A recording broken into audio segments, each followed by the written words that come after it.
ስለ ደም ማነስ ምልክቶች ምን ናቸው የሚለውን እናወራለን። አንደኛ ከባድ የሆነ ራስ ምታትና ያልተለመደ የድካም ስሜት፣ ሁለተኛ ማዞርና መቆም አለመቻል፣ ሶስተኛ ትንፋሽ ማጠርና በጆሮ ውስጥ የሚሰማ ፂጥ የሚል ድምፅ።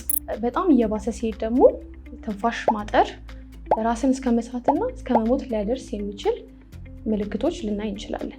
እነዚህ ምልክቶች ባየን ጊዜ በአፋጣኝ በአቅራቢያ ወደሚገኝ ክሊኒክ ገብተን ተገቢውን ሕክምና ማግኘት ይኖርብናል። እንደዚህ አይነት ምልክቶችና ሌሎች የጤና እክል ካጋጠሟችሁ በክሊኒካችን በኢትዮ ውስጥ ደዌ ስፔሻሊቲ ክሊኒክ ይህንን ሕክምና ማግኘት ይችላሉ። አድራሻችን ሰሚት ፔፕሲ ፊት ለፊት ሲሆን በታች በምናስቀምጥላችሁ ስልክ ቁጥር ደውላችሁ ቀጠሮ በማስያዝ እና በተጨማሪ ሌሎች ጥያቄዎችም ካላችሁ ደውላችሁ መጠየቅ ትችላላችሁ።